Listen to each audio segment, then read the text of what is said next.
दोस्तों 9 जून 2024 को जब सारा देश पीएम मोदी की ओथ सेरेमनी और इंडिया वर्सेस पाकिस्तान के मैच में इंडिया की जीत का जश्न मना रहा होता है, तभी एक बेहद दुखी कर देने वाली न्यूज आती है कश्मीर से। माता वैष्णो देवी से आ रही श्रद्धालुओं की बस पर आतंकवादियों ने हमला कर दिया और बस जाकर गिरती है खाई में।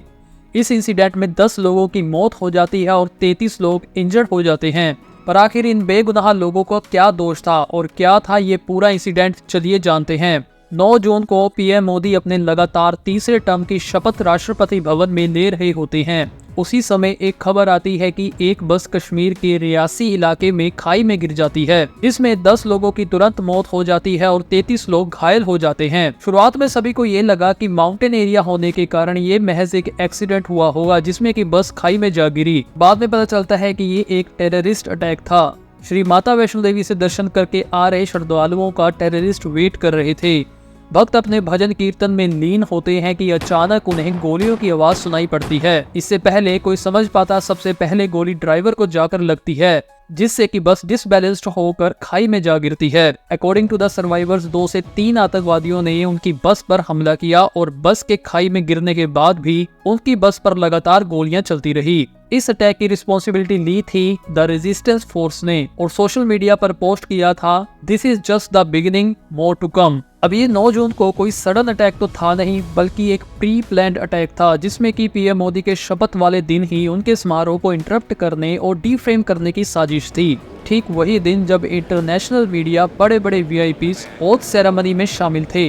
टेररिस्ट ये साबित करना चाहते थे कि आर्टिकल 370 के हटने के बाद भी Kashmir is not safe for people. अगर हम इस हमले के पैटर्न को देखें तो पीएम मोदी की सेरेमनी का टाइम 7 बजे का था और ये हमला होता है 6:15 पर, exact 45 minutes before the ceremony, ताकि पूरी दुनिया का मीडिया अटेंशन उनके इस घिनौने इंसिडेंट पर आ सके और उन्हें ज्यादा एक्सपोजर मिले। टीआरएफ का ये आतंकी ग्रुप पहले हमारे देश के जवानों, आर्मी पर हमला किया करता था और अब इनके टारगेट में आ गए थे कॉमन सिटीजन्स। पर ऐसा शिफ्ट क्यों? रीजन क्लियर है कि आर्टिकल 370 के हटने के बाद कश्मीर की सिचुएशन में काफी पॉजिटिव बदलाव आया है, चाहे वो आर्थिक उन्नति हो या फिर पर्सनल इंडिविजुअल ग्रोथ। अब इस चीज का एग्जांपल है कि कश्मीर की जीडीपी ग्रोथ, जो कि आर्टिकल 370 हटने से पहले 1 लाख करोड़ की हुआ करती थी, आफ्टर एब्रोगेशन वो आज 2.25 लाख करोड़ तक पहुंच गई है। Moreover, according to the Kashmir DGP 2023 से लोकल पीपल का टेररिस्ट संगठनों में जाना 80% तक कम हो गया है,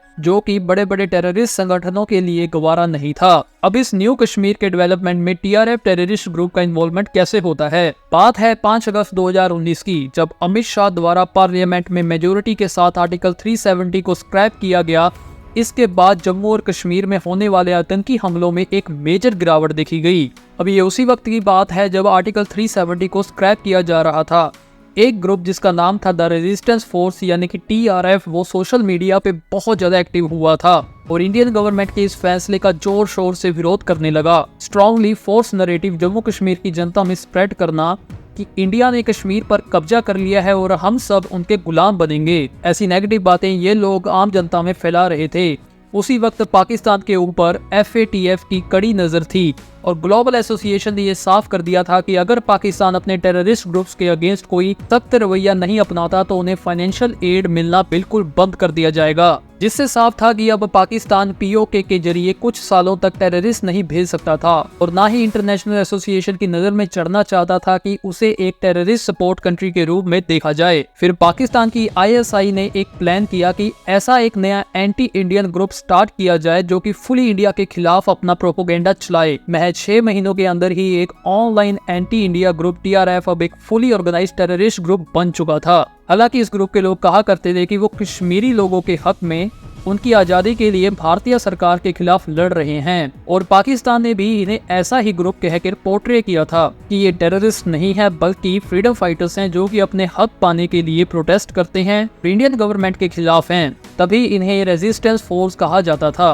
पर इनका ये फेक शो ज्यादा दिन तक नहीं चला और 2023 में इंडियन फोर्सेस ने टीआरएफ को टेरर ग्रुप होने के पुख्ता सबूत मिलने के बाद बैन कर दिया। इंडियन होम मिनिस्ट्री ने इनका पर्दाफाश करते हुए कहा कि ये ग्रुप कश्मीरियों की सुरक्षा की आड़ में टेरर फैलाते हैं और पाकिस्तान से ड्रग्स लेकर कश्मीर में सप्लाई करते हैं और सोशल मीडिया के जरिए यूथ को गुमराह कर रहे हैं। इनका आतंक इतना फैल गया कि इन्होंने ऐलान करते हुए ये कहा कि अगर इंडियन गवर्नमेंट किसी कश्मीरी सिटीजन को डोमिसाइल सर्टिफिकेट देती है तो हम उस नागरिक को मार देंगे और इन्होंने ऐसा किया भी। सतपाल निश्चल नामक के व्यक्ति का इन्होंने डोमिसाइल सर्टिफिकेट मिलने के बाद गोली मारकर मर्डर कर दिया और श्रीनगर में भी एक हिंदू और एक सिख टीचर की हत्या कर दी गई कि उन्होंने बच्चों को इंडिपेंडेंस डे में पार्टिसिपेट करने के लिए प्रोत्साहित किया। इन सभी मर्डर एक्टिविटीज के बावजूद इनका एंटी इंडिया गोल अचीव नहीं हो रहा था और अब इन्होंने टारगेट किया कश्मीर टूरिस्ट को। अब दोस्तों हम सबको पता है कि Kashmir is the most blessed with nature, बहुत खूबसूरत है कश्मीर और J&K की जीडीपी का मेजर हिस्सा है टूरिज्म।